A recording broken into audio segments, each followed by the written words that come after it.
Bueno, ya estamos grabando.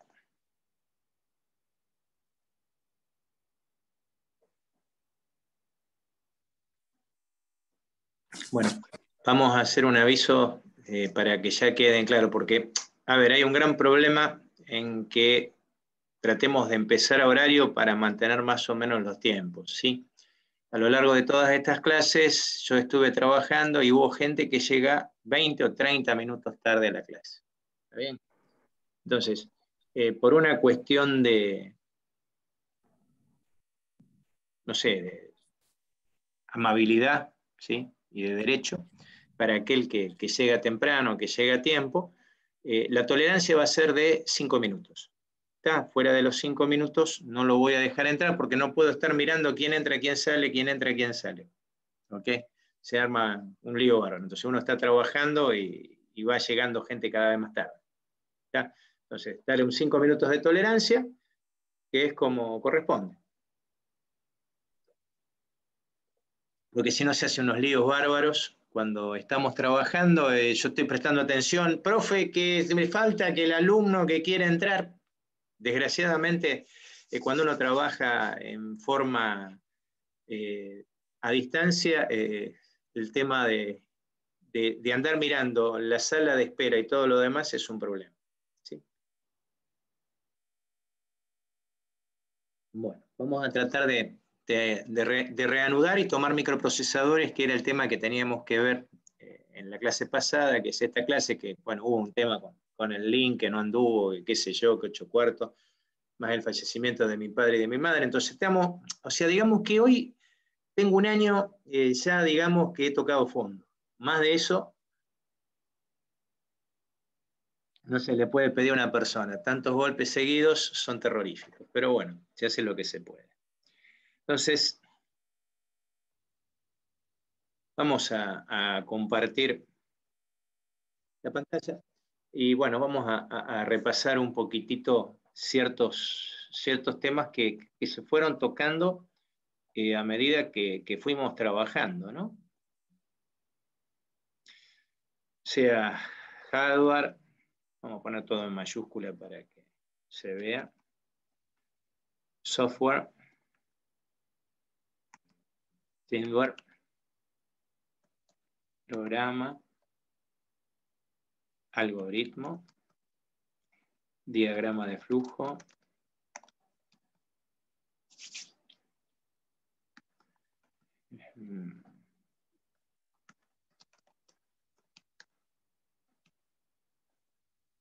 esquema de von Neumann,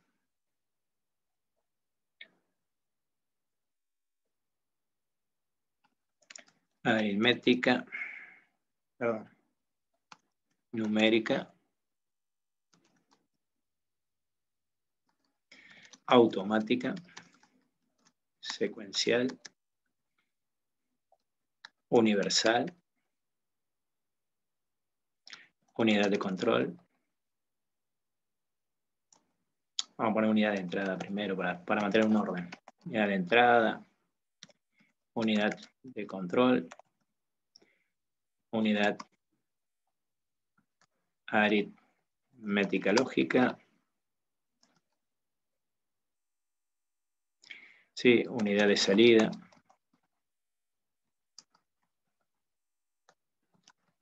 memoria principal, memoria auxiliar, ROM, RAM,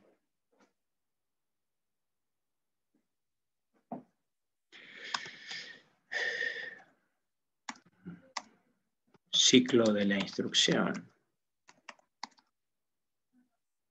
palabra de instrucción,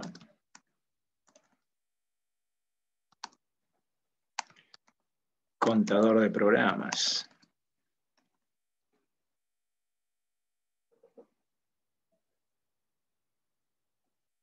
registro de instrucción.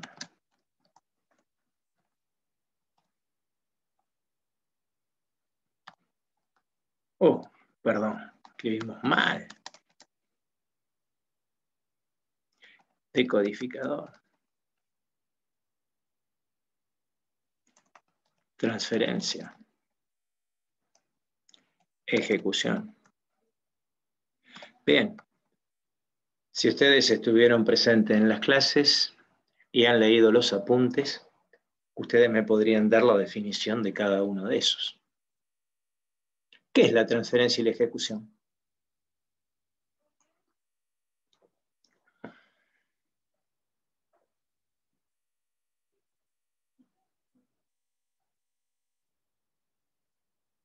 Acuérdense que esto es una charla, ¿tá? Y en la charla hay un emisor y un receptor, que hay veces que se da vuelta. El emisor pasa a ser receptor y el receptor pasa a ser emisor. Entonces en este momento el emisor quiere ser receptor y quiere escuchar. A ver qué saben. Ustedes piensen que tenemos el parcial acá nomás a la vuelta, a mediados del mes que viene, o sea, dentro de 20 días.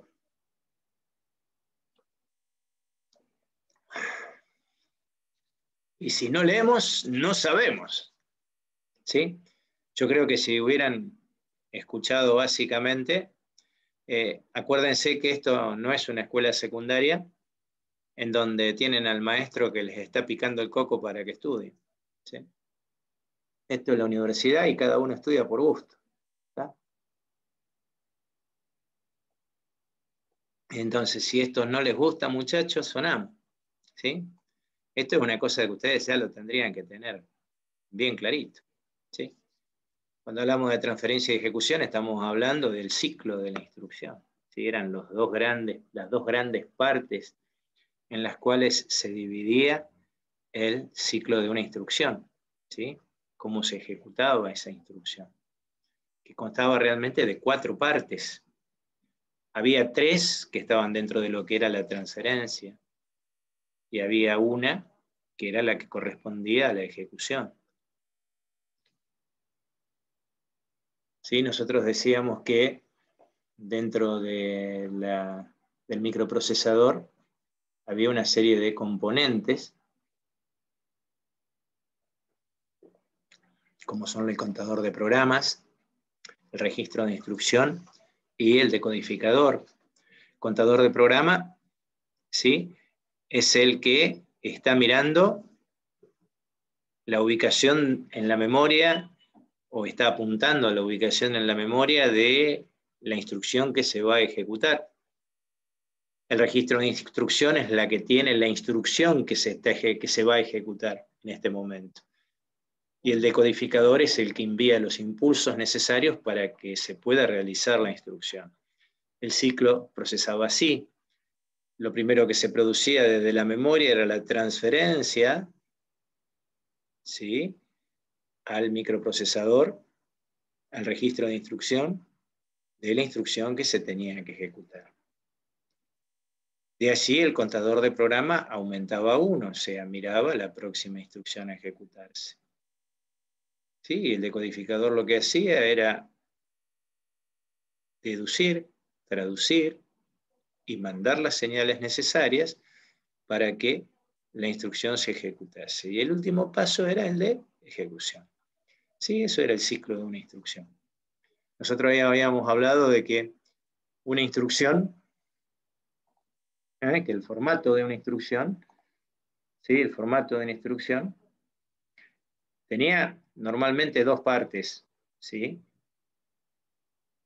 Y esas 2 partes eran el código de operación y el registro, el código de instrucción y el campo de direccionamiento, ¿sí? El campo de direccionamiento podía tener varios, pero bueno, era muy sencillo. El código de operación era qué tenía que hacer.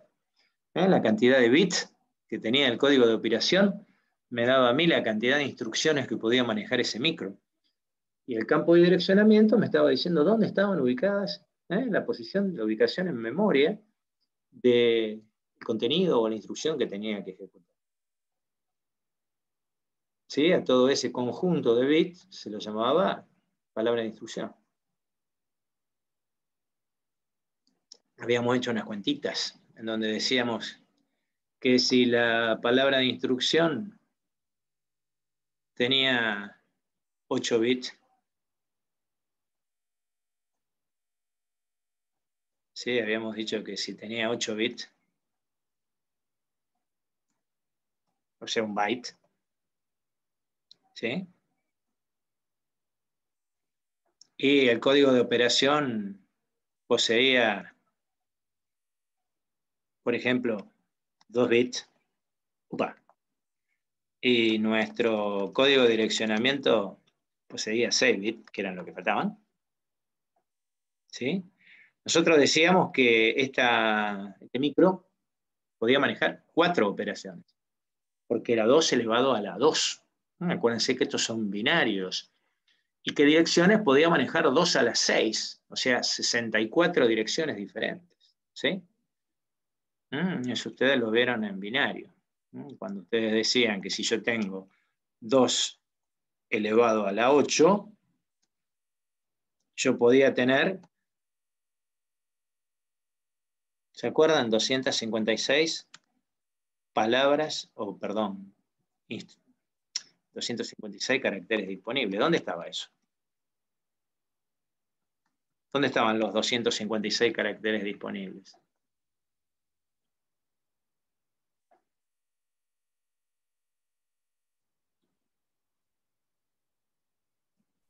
En el Código Americano Estándar de Intercambio de Información. ¿Sí? Ahí justamente.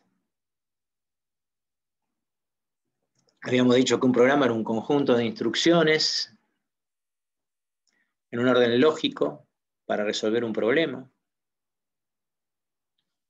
y que el algoritmo era una receta de comida, era el mismo programa, nada más que en lenguaje humano, ¿no? Un conjunto de instrucciones dadas en lenguaje humano para resolver un problema, ese era el algoritmo. ¿Sí? Y que ahí venía el gran problema de la programación, ¿sí? Porque yo no solamente tenía que entender el problema,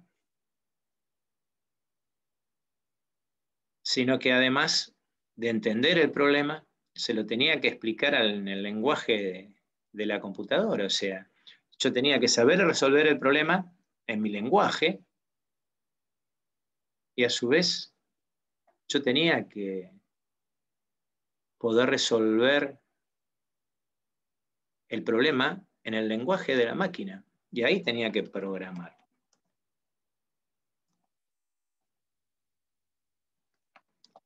Hablamos que todo programa, para que esté activo, tiene que estar en memoria. Y esa memoria se llamaba memoria principal o memoria de trabajo. Si yo tengo un virus, para que esté activo, tiene que estar encendida la máquina. Pues la memoria principal es un circuito. Estaba compuesto por un montón de elementos biestables, que podían tener 2 estados. ¿Cómo se llamaban esos elementos biestables?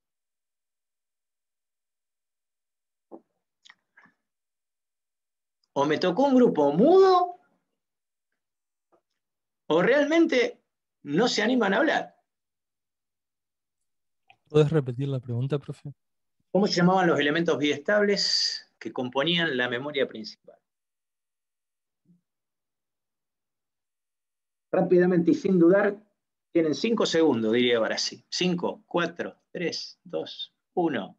Cruz. Diría Memoria ahora sí. fundamental. Flácido, no. El flip-flop. ¿Sí? Ah, Los flip-flop. Como resultó, flácido, dice Barassi, ¿no? O sea, es un programa que ahora están viendo en mi familia acá, que lo estoy escuchando. Sí, no, porque no estoy en el mismo lugar, pero lo escucho porque están allá atrás, mirándolo en otro lado. ¿Sí? Entonces, fíjense, chicos, que hay que ponernos las pilas porque son cosas muy básicas que no estamos sacando. ¿Sí? Ese elemento biestable es un circuito que tiene memoria. Pero como todo circuito, es eléctrico.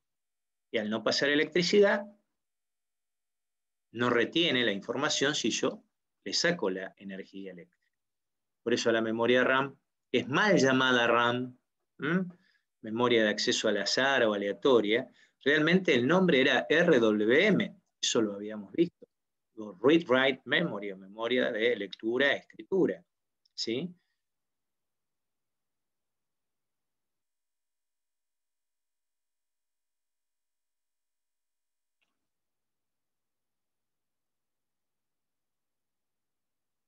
Hola Luis, le aviso que para la próxima son 5 minutos de tolerancia para poder entrar al aula, pero no podemos estar haciendo entradas después de 5 minutos de empezada la clase. Así que, por favor, en horario. Entonces, nosotros teníamos ese RAM, ¿sí? Memoria de trabajo. Es una memoria que no guarda nada, no almacena nada. Porque hay gente que dice, no, porque la memoria RAM almacena. ¿Qué almacena? Si yo la apago y se perdió. La memoria que sirve para guardar es la memoria auxiliar, ¿sí? Un disco rígido, un disco de estado sólido, ¿sí? Un DVD, una cinta, un viejo disquete, ¿sí? Son elementos para poder guardar, ¿sí? El esquema de von Neumann tenía 3 partes: la unidad de entrada, la unidad de proceso y la unidad de salida. Esa unidad de proceso, o CPU o UCP, de esa vamos a hablar hoy, que yo les había pedido que vieran el video y que les dieran la unidad correspondiente del libro. Eso fue lo que se había pedido en su momento. Pero bueno, muy factiblemente no lo hayan hecho. Lo que sí, acuérdense que estamos ya prontos al parcial. Y va a entrar hasta memoria, hasta placa madre, o sea que estamos en tiempo, forma, y venimos repasando cada clase que tenemos, la venimos repasando. Así que básicamente, inclusive tienen los videos de cada clase. ¿Bien? Así que venimos hablando justamente de todo esto. Y bueno, y fue von Neumann el que definió cómo tenía que ser todo en realidad, cómo tendría que ser el esquema de lo que conocemos hoy como computadora. Ojo, no lo sacó de ningún lado descabellado. O sea, ya venía observando a Babbage con sus famosas computadoras o equipos automáticos.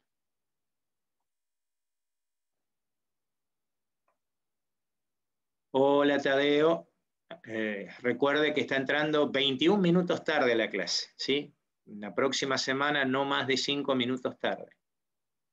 No se les va a permitir el ingreso. Es así que, bueno, von Neumann estableció algo que le faltaba a Becker y Macaulay, que era, bueno, el tema de la memoria, que los programas tenían que estar residiendo en el equipo. Sí, o sea, eso fue la gran invención de este alemán, ¿sí?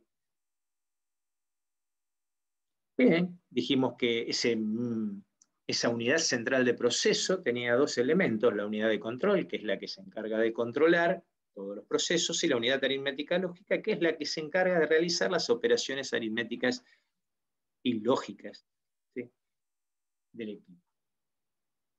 Hablamos de la ROM, que dijimos que también era una memoria del estilo principal, pero que no se usaba para almacenar nada más que el firmware o setup del equipo, ¿sí?, que es un conjunto de rutinas que necesita el equipo para poder enlazarse con el software. ¿Está? Y habíamos dicho que del software no teníamos que hablar de parte blanda porque no existen las partes blandas y las partes duras. ¿Sí? El software es la parte lógica, ¿sí? Programas, manuales, carpetas, todo aquello que beneficie o permita entender cómo funciona la computadora. Y el hardware sí, es la ferretería, es la computadora, es el equipo, es todo aquello que compone el equipo. Cuidado, un micrófono, un auricular, un parlante, no son parte del hardware, son componentes extras que necesita la computadora para poder exteriorizar, ¿sí? Un hardware sí periférico es una placa de audio, una placa de video. ¿Está? El monitor lo es. ¿Cómo? En una tarea de algoritmo No y se te estructura de entiende, datos teníamos Martín. que poner que era software. Ah, sí, me anda mal ahora. Que en una tarea de algoritmo y estructura de datos nos preguntaron qué era software y la respuesta correcta era la parte de la computadora que no se puede tocar o algo así era. Y para mí es un error de conceptual. Para mí es un error conceptual. ¿Sí? Yo te hago la siguiente pregunta. Si el manual es software, ¿vos lo podés tocar? Sí. Ah, bueno, entonces es una parte, es un error conceptual. ¿Sí? Para mí es un error conceptual. Pero bueno, están las discusiones.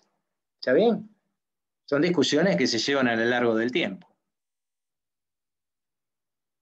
son discusiones.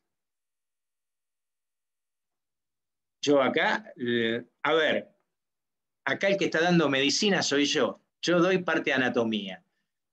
Si vos me decís que un hueso, que el húmero no es un hueso, y yo te tengo que decir, sí, mira, el húmero es un hueso. ¿Está bien? Anatomía es mía. Es tan fácil como eso. Y si ustedes toman la definición de software, van a ver que habla de manuales. Y yo el manual lo puedo tocar. Yo creo que no es acertada la pregunta, no es acertada la respuesta.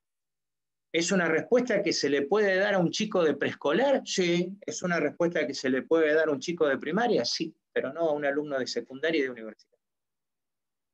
Porque si yo me baso en lo que yo puedo tocar y lo que no puedo tocar, ¿está bien? Va a haber cosas que yo voy a poder tocar y que no va a ser hardware, por ejemplo. Yo toco un micrófono y no es hardware. El hardware es algo que se incorporó a la computadora para meter sonido, pero no es hardware. Porque si no, a ver, lo único que faltaría es que en vez de comprar un equipo de los equipos de audio, los vaya a comprar una casa de computación y viceversa. Que los venda una casa de computación es un problema de la casa de computación. Ahora, yo tengo conectada mi computadora al equipo de audio. ¿Mi equipo de audio es hardware entonces?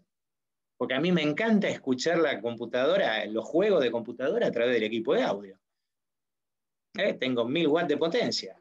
La computadora no tiene ese sonido. Entonces, ¿es hardware? ¿A ustedes qué les parece? Y se puede tocar, es hardware. Y está conectado a la computadora. Qué bueno. Entonces, cualquier cosa que conecte a la computadora es hardware. ¿Está bien? Se entiende el razonamiento que estoy haciendo, ¿no? Entonces, por eso, yo considero que hay ciertas cosas que son muy discutibles. Y yo tengo las definiciones en donde se indica justamente eso. Entonces, a partir de ahí, yo puedo llegar a discutir con cualquiera qué es lo que es hardware de lo que es software. Es una cosa muy sencilla. Bien. De ahí hablábamos del firmware, ¿sí? Que era el que permitía unir el sistema operativo con hardware. Y el sistema operativo no es un programa, es un conjunto de programas, porque si fuera un solo programa sería muy bueno, pero métanse en la carpeta de Windows o en la carpeta correspondiente a Linux y se van a dar cuenta que no es un solo programa que conforma el sistema operativo, sino que son varios programas. De básica son 5 programitas, que son los que necesita la computadora para poder arrancar. Después tiene que empezar a cargar todo el resto, que son módulos que va necesitando para hacer distintas cosas. ¿Está? Inclusive en la ROM se almacena, perdón, en la memoria RAM se almacena una parte de la ROM, que son ciertas rutinas que la máquina necesita tener activas cuando está funcionando. ¿Está bien? Así que bueno, eso fue básicamente todo un repaso completo, pero completo, de todo lo que vimos nosotros hasta este momento. Entonces ahora sí, vamos a empezar, de acuerdo a lo que tenemos acá en las clases estas en las clases de época de cuarentena, ¿sí? Ustedes ya deben de haber respondido. ¿Sí? Acá teníamos la lectura 1, acá ustedes entregaron un trabajo práctico, algunos, ¿sí? Después tenían toda la parte de práctica. Han podido responder la lectura 2 del cuestionario 2, ¿sí? Que es un cuestionario de Google, ¿sí? Que es muy sencillo de responder también.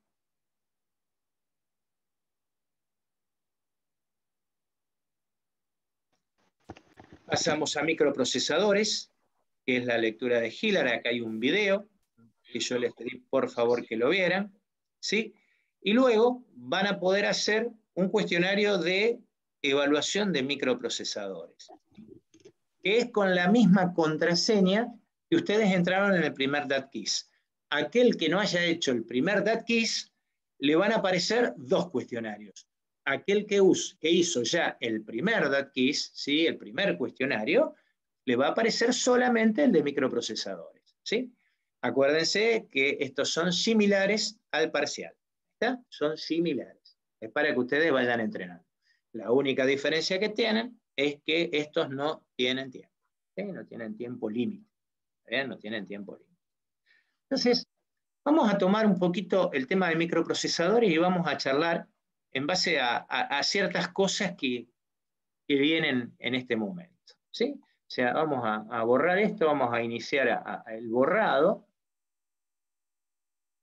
de todo esto y vamos a hablar un poquito de los microprocesadores. Bien, los microprocesadores, vamos a microprocesador, procesador, cerebro, ¿sí? Tiene distintos nombres, CPU, UCP, ¿sí? Tiene muchos nombres, recibe este mismo bichito. ¿Sí? Acá estamos viendo microprocesadores, algunos modernos, otros no tanto, pero más modernos que los antiguos, ¿sí? Porque acá lo que estamos viendo es que este microprocesador colocado en un zócalo a presión, que tiene unas palanquitas que permite sacarlo, volverlo a poner, ¿sí? Acá estamos viendo el tamaño comparado con la mano. Acá vemos el tipo de zócalo, SIF, que se llama, ¿sí? Los conectores que tiene, los estamos viendo acá. Y acá podemos ver uno que no llega a ser un micro, sí, pero es un controlador. Vamos a mirar algo un poquito más viejo. Estos son todos modernos. Vamos a poner microprocesador 286 para hacerlo más sencillo y buscarlo más rápido.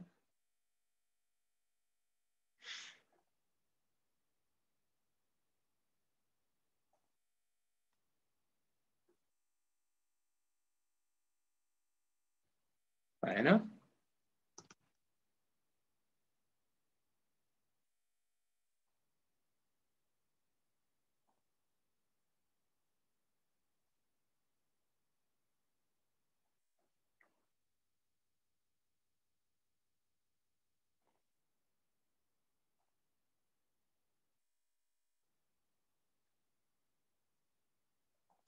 Diego está entrando 31 minutos tarde a la clase. Recuerde que empieza a las 15 horas. La próxima semana no va a poder entrar después de 5 minutos de atraso. Le aviso para no tener problemas.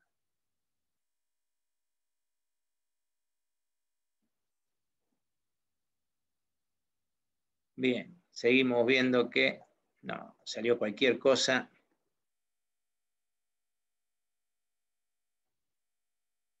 Ahí vamos. Bien, este era un microprocesador que venía soldado en la placa madre. ¿Sí?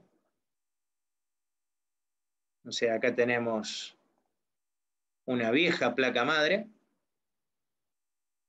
en donde tanto las memorias como el microprocesador venían soldados. No había forma de poder cambiarlo. ¿Está bien? Y así fue hasta una computadora que empezó a marcar hitos. ¿Sí? Ustedes dirán, ¿cómo se llaman estas computadoras? 8286, 8486. ¿Sí? Que empezaron a marcar hitos. Ya las placas madres eran diferentes, tenían sus zócalos para poder instalar. Los microprocesadores habían comenzado a tener mayor velocidad y empezaron a salir cada vez con menor distancia uno del otro. Cuando antes un microprocesador tardaba 2 años en aparecer, ahora a lo mejor en un año teníamos 3 o 4 microprocesadores. Entonces este microprocesador, como habíamos dicho, es el cerebro de la computadora. Dentro de él tenemos la unidad de control, la unidad de aritmética lógica y una serie de registros que sirven para que el microprocesador se pueda ubicar en el funcionamiento. Antiguamente había muchas fábricas de microprocesadores. Yo voy a nombrar las más importantes que tenemos ahora. Pero a esta le podríamos incorporar Cyrix. Yo siempre escribo, sí, Cyrix era el R-I-E-X, no, está bien, como lo había escrito antes, Cyrix. Y había muchas más. Lo interesante de estas fábricas, de AMD, de Intel, de Cyrix, Motorola y muchas más, es que todas tenían el mismo modelo de microprocesador. Todas empezaron con el mismo. Todas empezaron con un micro llamado 8086, 8088, del cual, al fin y al cabo, quedó uno solo, el 8086, del cual su segunda generación se conoció como 8286.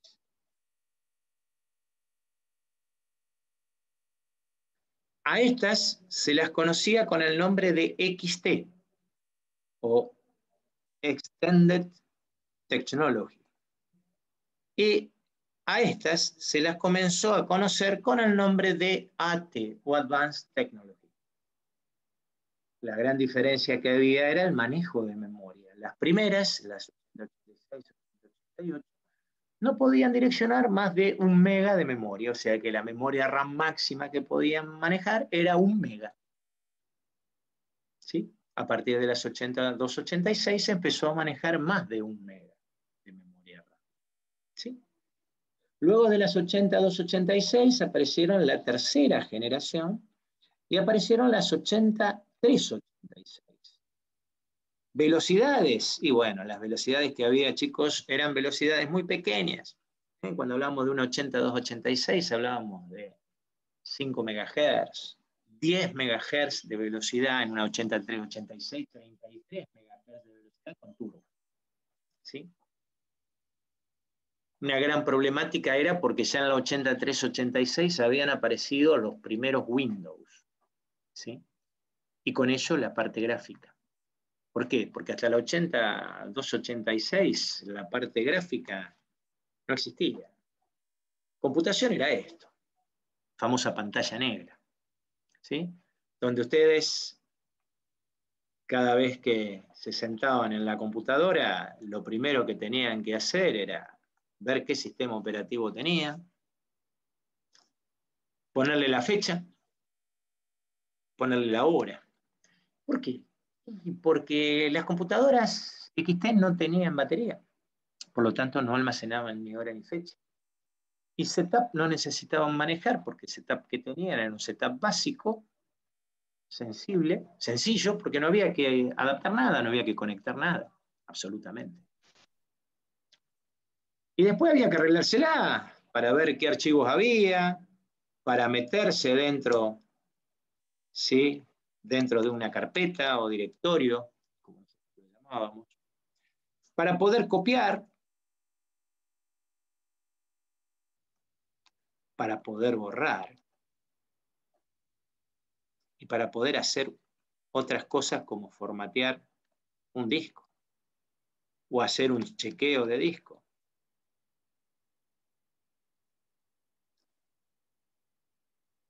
Pero claro, Bill Gates se dio cuenta que casi no iba a ganar plata porque esto no lo manejaba cualquiera. El sistema operativo no es apto para idiotas, como digo yo. ¿Sí? El sistema operativo no perdona. El sistema operativo nunca te va a decir lo que está bien, te va a decir lo que está mal. No te felicita. Es un mal jefe, como siempre digo. Y se dio cuenta que de esta manera no iba a poder ganar plata. Entonces, crea, copia, lo que ustedes quieran, pero con una mente muy avanzada se dio cuenta que una interfaz gráfica le iba a permitir al usuario medio, el usuario tonto, poder manejar una computadora que de otra manera no podría usar. Para el caso de los ingenieros, es el caso nuestro, con AutoCAD, ya empezábamos con las 8386 a trabajar, necesitaba realizar una gran cantidad de operaciones matemáticas. Esa gran cantidad de operaciones matemáticas que tenía que realizar, con la simple unidad aritmética lógica, no podría hacer. ¿Sí? No podría hacerlo. Javier está entrando 39 minutos tarde a la clase. Le aviso que para la próxima, ¿sí? Son 5 minutos de tolerancia.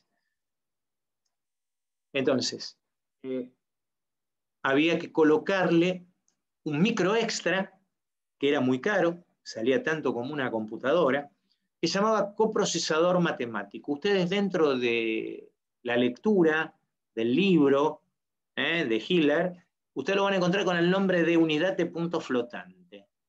¿Sí?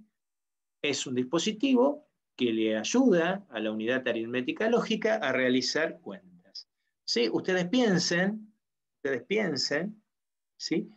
Que cada gráfico está basado en coordenadas X y Z. O sea, dicho básicamente, si yo tengo X, ejes X, ejes Y y ejes Z, ¿sí? Cualquier punto en el espacio que tenga que ser graficado tiene un radio vector. Yo no lo puedo escribir acá, le voy a poner ρ, lo tendría que poner con la letra griega, que tiene distintas coordenadas, ¿sí? Acá tendría 0,0,0 y acá tendría coordenadas X y Z. Fíjense que cada punto lleva, ¿sí? Un cálculo de un radio vector de módulo ρ que va de X y Z a 0, 0, 0. Se puede imaginar la cantidad de cuentas que tiene que realizar una computadora. En esa época de las 386, todavía se podía usar lo que se llamaba emulador de coprocesador matemático, que era un software que emulaba el coprocesador matemático. Pero sorpresa, debido a la proliferación de AutoCAD para ingenieros, AutoCAD empezó a detectar que ese coprocesador sea físico y no lógico, que no sea software. ¿Sí? Como muchos juegos de esa época, también hacían exactamente lo mismo con las placas de video. Empezaron a detectar ciertos chips de las placas aceleradoras de video y no te dejaban jugar si vos no tenías esa placa de video definida. ¿Sí? Entonces, a partir de la 8386, hay un salto de calidad con las computadoras y aparecen las 8486 en sus versiones de X2, de XS, de X4. Pero acá ya estamos hablando de una computadora superlativa porque saltamos desde los 33 MHz a los 100 MHz de velocidad. Y ustedes dirán, qué lento. No, para la época no era lento. ¿Sí? Para la época no era lento. Pero ¿qué era lo que pasaba? Bueno, hasta este momento, todas las fábricas, todas, producían los mismos modelos de computadora. O sea, una cosa totalmente extraña, ¿no? Totalmente extraña, porque es como, a ver si hacemos, parafraseamos a los autos, ¿sí? O hacemos una analogía con los autos. Es como si el Onix lo fabricara Fiat, Peugeot, Volkswagen, Ford y Chevrolet. Es Onix, pero de distintas fábricas. Es una cosa muy rara, ¿no? O sea, sería muy extraño. ¿Sí? El Onix, puede decir Onix es Chevrolet, no te queda duda. Decir Nius es Volkswagen. Decir Mondeo, Ford. ¿Está bien? Entonces, ustedes tienen bien establecido el modelo del auto y la marca. Acá no. Acá no. Acá vos tenés una 486. ¿Qué 486 tenés? AMD, mira vos. ¿Y vos qué tenés? 486, ¿qué tenés? Cyrix. Mira vos. Yo tengo Intel. Mira. Qué bárbaro. Muy bien. La 486 más veloz fue la de X4, que fue sacado un modelo exclusivo de Intel. ¿Sí? La velocidad que tenía es 100 MHz. Debido a las altas velocidades, esta computadora es la primera computadora que posee disipador y cooler. ¿Qué es el disipador y el cooler? El disipador y el cooler son dos elementos, ¿sí? Utilizados. Esto es un disipador, lo estamos viendo abajo, una placa metálica con varias barras que permiten que el calor se libere más rápido y un ventilador que mueve el aire entre esas placas paralelas para eliminar el calor. Esto va apoyado sobre el micro, va con un gel, transmisor de calor, ¿sí? Que permiten que el micro no se nos cocine, o no podamos hacer un huevo frito sobre el micro, como yo siempre. Cada micro tiene su propio disipador y cooler. Hay algunos que vienen para varios. Ustedes acá estamos viendo algunos, ¿sí? Algunos con luces muy interesantes, ¿sí? Y bueno, esto uno lo aprende a la fuerza, ¿sí? Que estos son medios básicos de refrigeración. Actualmente existen otros componentes de la computadora que tienen ventilación. Y no me vayan a decir la fuente. Sí, la fuente siempre tuvo un ventilador. Está eso desde las primeras computadoras. Pero los micros no. El primer micro en tenerlo fue la 486, ¿sí? Porque fue el primero en alcanzar altas velocidades y necesitaba disipar el calor. Pero actualmente nosotros tenemos nuestras placas de video aceleradas que tienen sus propios disipadores y tienen sus propios ventiladores. Y hay otras máquinas que necesitan mayor ventilación y no vale abrir el gabinete, ¿no? Y ponerle un aire acondicionado como hacen mucho o meterle un ventilador. ¿Sí? Si ustedes quieren ver algo un poquitito más avanzado, fíjense en Thermaltake, que son unos gabinetes muy, muy, muy interesantes. Es una fábrica de gabinetes y de sistemas de refrigeración de equipos. Acá podemos ver uno refrigerado por líquido, por ejemplo. ¿Sí? Totalmente transparente, no tiene un solo tornillo, es todo a presión. Acá tenemos el reservorio de líquido. ¿Sí? El reservorio de líquido refrigerante con sus caños. ¿Sí? El cooler, disipador, su bomba, ¿sí? Su bombita para enviar el líquido a donde corresponde y refrigerar a esa computadora. ¿Sí? Fíjense qué interesante que está estos gabinetes. ¿Sí? Thermaltake se llama. Bien, acá tenemos uno un poquitito más impresionante, con su placa de video súper refrigerada. ¿Sí? Pero bueno, se tienen que gastar unos morlacos para poder tenerlo. Y si ustedes tienen mayor temperatura y quieren tener un mayor rendimiento, y bueno, ahí ya van a ver que hay refrigeración por gas. ¿Sí? Con un sistema muy parecido al de una heladera. ¿Sí? Pero ya eso estamos hablando de máquinas de muy alto rendimiento. ¿Sí? De muy, muy, muy alto. Entonces, como ustedes pueden ver, esta 486 fue la que marcó un hito. ¿Sí? Marcó un hito. Porque además, sí, la memoria caché, que nosotros no la mencionamos, pasó a ser parte interna en el microprocesador. Ya vamos a hablar también de la memoria caché. Porque el coprocesador matemático se hizo interno. ¿Qué significa interno? Cuando yo hablo de externo es porque está en la placa madre. Cuando yo hablo de interno es porque se colocó dentro de lo que es el núcleo de la computadora, que es el microprocesador. O sea, la 486 fue algo que marcó las computadoras modernas, ¿sí? Pero también marcó la separación de los modelos. ¿Por qué? Porque en este momento Cyrix lo que hizo fue patearle el mercado a AMD y patearle el mercado a Intel. Sacó una computadora 40% más barata con una velocidad de, en vez de 100, 80. De 80 MHz. Para la época, la diferencia de 20 MHz, con los benchmarks que se hacían a mano, con cronómetro, ¿sí? No había diferencia entre la ejecución de un programa y otro. Por lo tanto, la gente, las empresas, en vez de comprar la 486 de Intel, compraban la 486 DX2S de Cyrix, y las 486 se las tuvieron que meter en el supositorio la gente de Intel. Eso provocó que se enojaran mucho y dijeron, muchachos, a partir de acá nosotros no vamos a tener la misma nomenclatura que ustedes. A partir de acá nosotros vamos a tener otra nomenclatura. Y nuestra nomenclatura va a ser básica.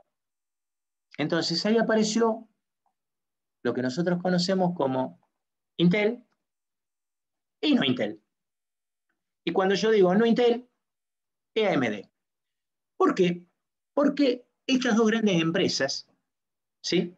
Y esto lo digo para que no se crean que AMD son buenos, porque los de Intel son malos, porque hay un viejo dicho, ¿vieron cuando dicen que Bill Gates copió a la gente de Apple? Bueno, acá pasa lo mismo.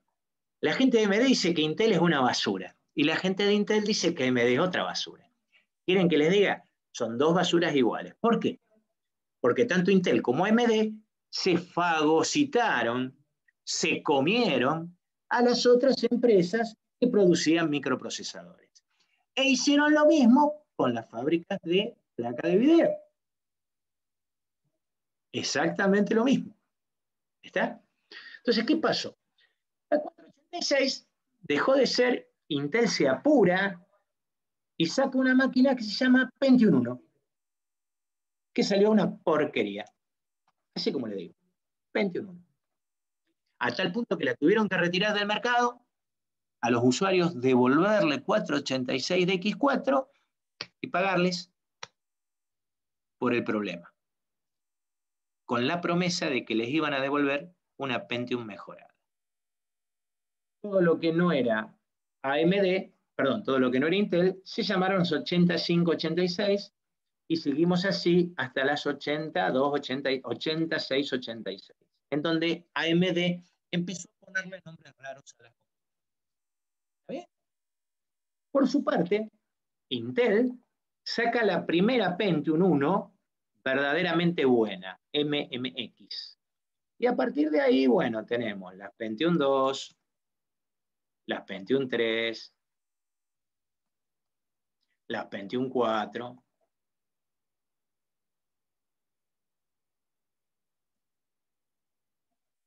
las Pentium 5, etcétera, etcétera, etcétera. Y acá abajo, toda la gama de AMD.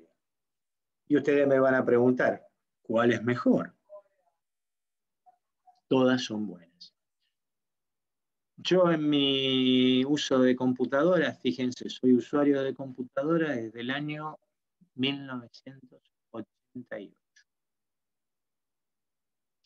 He tenido AMD y tengo AMD, he tenido Intel y tengo Intel, y les puedo decir que todas son buenas. Algunas un poquito más frías para trabajar, otras un poquitito más calientes, pero son máquinas buenas, todas.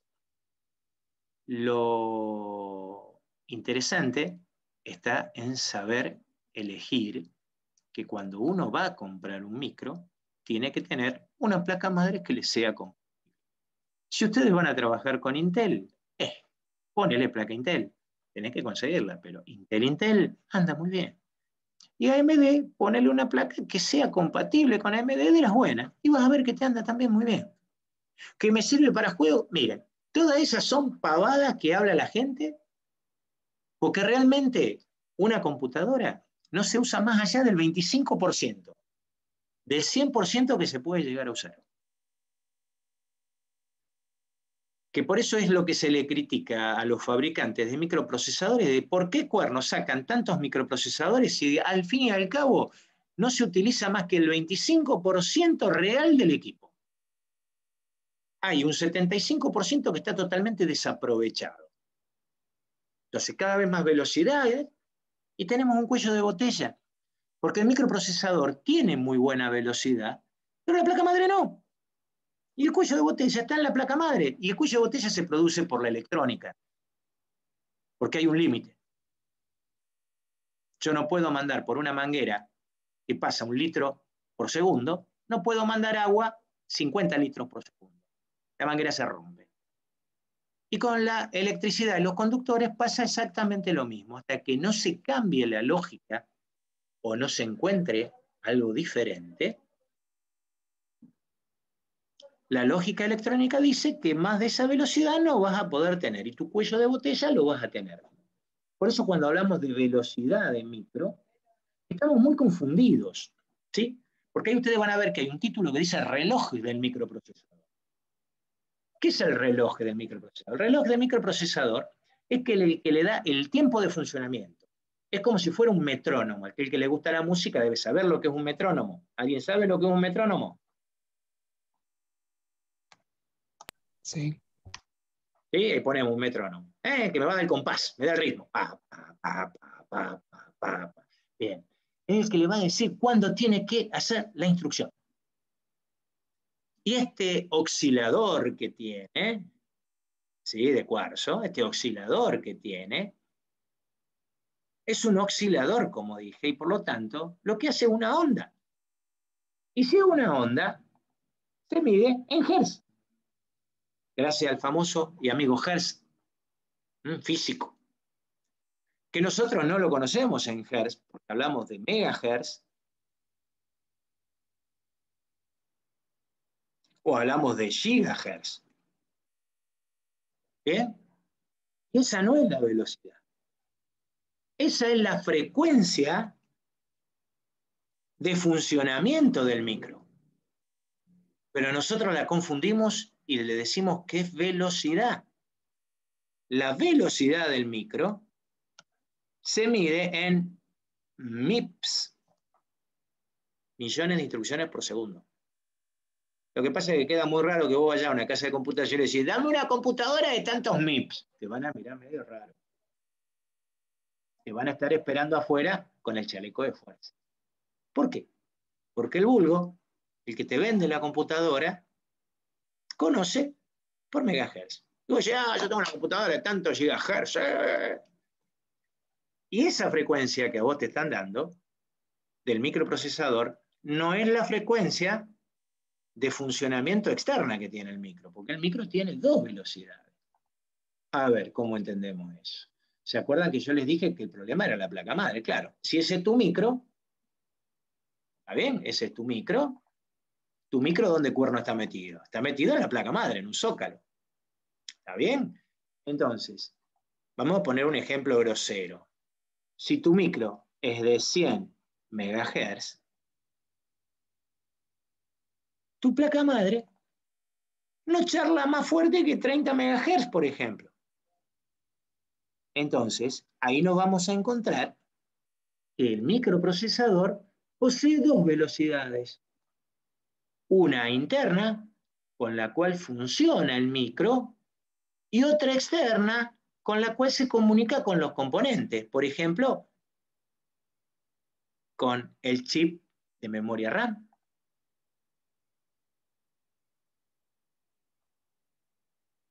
O cómo se comunica con el disco duro. Entonces, ahí se nos empiezan a armar los problemas. El problema de cómo se conecta con esos equipos. Es ahí donde aparecen lo que se llaman buses locales. ¿Sí? Es por eso que es tan importante tener un disco duro de estado sólido, porque al ser electrónico se olvida de la transformación que tiene que hacer, porque todo disco rígido es magnético y la computadora es electrónica. Por lo tanto, hay que cambiar de lenguaje. El disco de estado sólido tiene el mismo pensamiento, el mismo razonamiento de una RAM y de un micro. ¿Sí? Entonces, el cuello de botella no lo encontramos acá. Y quiero que quede bien claro, cuando yo le pregunte de velocidad, no me vayan a poner megahertz, porque está mal. Los megahertz es la forma de medir la frecuencia de funcionamiento del micro. ¿Está bien? Después van a encontrar eso de la unidad de punto flotante, ya dijimos cuál era la función que tiene. También se lo suele llamar coprocesador matemático. Co, por ayuda, procesador matemático. ¿Está? Ayuda a procesar matemáticamente. O unidad de punto flotante. ¿A quién ayuda? A la ALU, a la unidad aritmética lógica. Chicos, esperen que voy a conectar la PC porque en cualquier momento se me desconecta porque se me está marcando que está quedando poca batería y esta ya está viejita y cuando marca poca batería significa 10, 9, 8, 7, 6, se te apaga. Ahí está, conectado. Ahora sí. Pues la otra vez me pasó que estaba dando clase y ¡puf! ¿Sí? Me olvido, ¿sí? Me olvido que hay que cargarlo. Era una computadora que tenía 3 horas de autonomía y ahora le ha quedado 1 hora y media. Pero bueno, antes era 3 horas, yo me olvidaba, daba clase tranqui, y ahora me tengo que andar acordando. Cuando me marca que queda un 20%, conectala porque, ¿sí? Bien. Yo por acá hablé de MMX, ¿sí? Ustedes dirán, bueno, ¿por qué Intel es más caro que AMD? Y bueno, miren, yo también le puedo hacer una pregunta. Había un auto más viejito que todos deben de haber conocido, llamado Falcon, de Ford. Y ustedes dirán, ¿por qué Ford es más caro que Volkswagen? ¿O por qué Ford es más caro que Chevrolet? Y la diferencia está en la calidad, ¿sí? Ojo, Volkswagen tiene muy buena calidad, Chevrolet tiene muy buena calidad. A ver, en el campo, ¿cuánto le tardó a Toyota poder desbancar a una Ford F100? Antiguamente Toyota no existía, estaba Ford F100 y Chevrolet. Y el muchacho del campo, la Chevrolet no la usaba, usaba la Falcon. Había una propaganda de Falcon que no sé si ustedes la vieron. Se la puedo mostrar, es una propaganda antigua.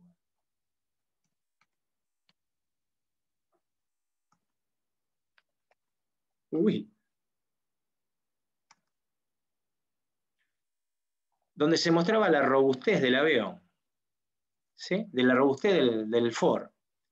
Y bueno, o sea, no vamos a ver el video, pero el video era un Hércules de la Fuerza Aérea largando una Ford F100.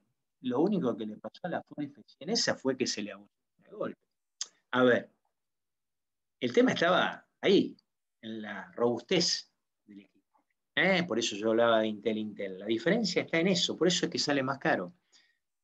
Pero Intel y AMD son buenísimos. Lo que pasa es que Intel es robusta. Ahí está la gran diferencia. AMD también es robusta, sí, pero es más robusta la Intel, punto. Por eso es más cara. ¿Que funcionan igual?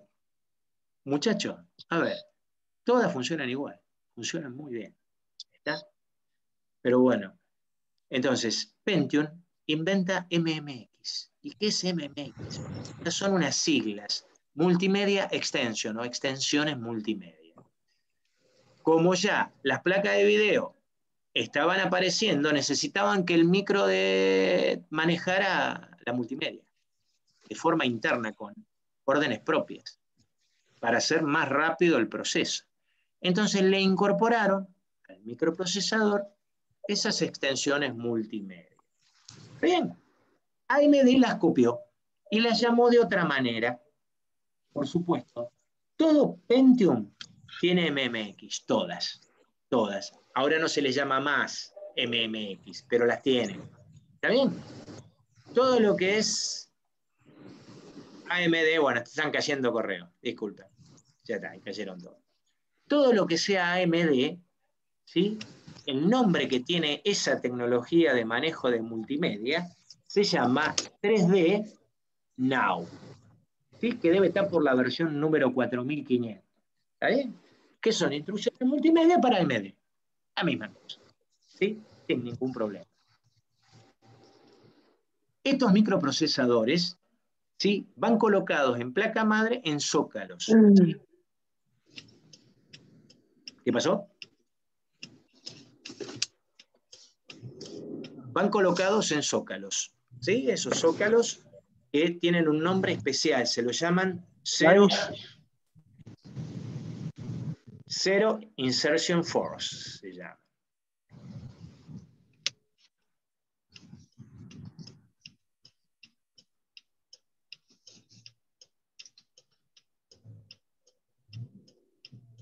Hay alguien que tiene un relojito que están dando.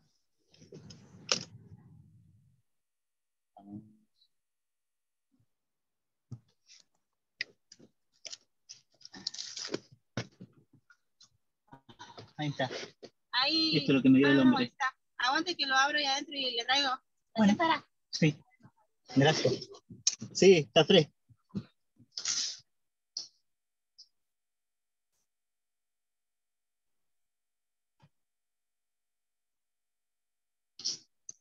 Sí, fíjense que también son zócalos que vienen para otras cosas que no son computadoras. Y se llaman así porque justamente permiten conectarse, ¿sí? De una manera sencilla, sin hacer fuerza. ¿Sí? Acá tenemos con una palanca, con dos palancas, acá lo tenemos con la palanca levantada, lo único que tengo que hacer es apoyar el microprocesador y después cuando bajo la palanca, esto se corre y queda perfectamente presionado. Luego hay que ponerle en la parte superior, sí, acá tenemos otro modelo que viene con un ganchito para que quede trabado.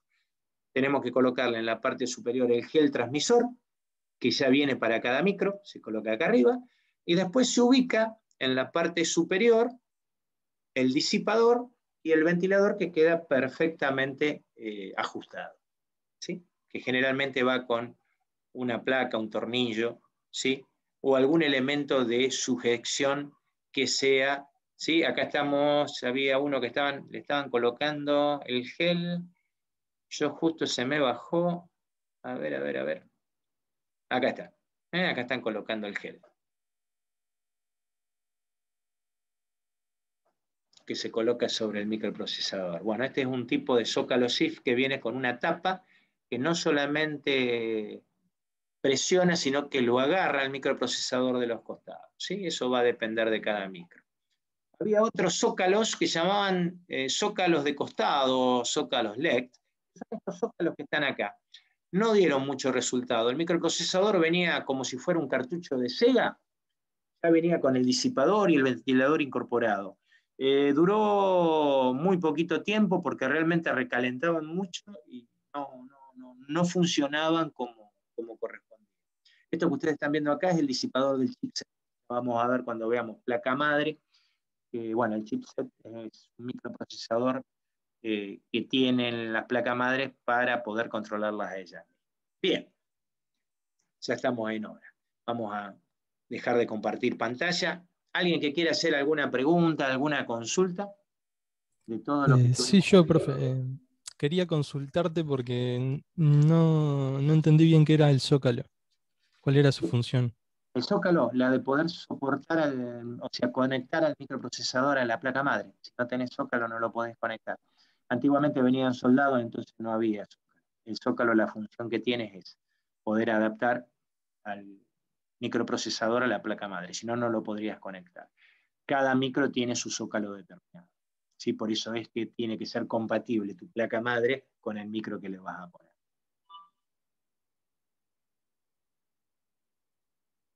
¿Se entendió? Sí, gracias. No, por favor. ¿Alguna otra pregunta? Sí.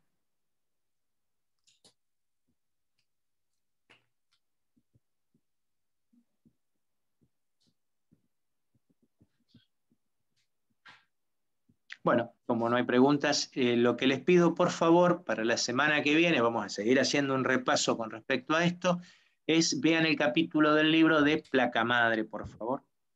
Así que bueno, gente, nos estamos viendo.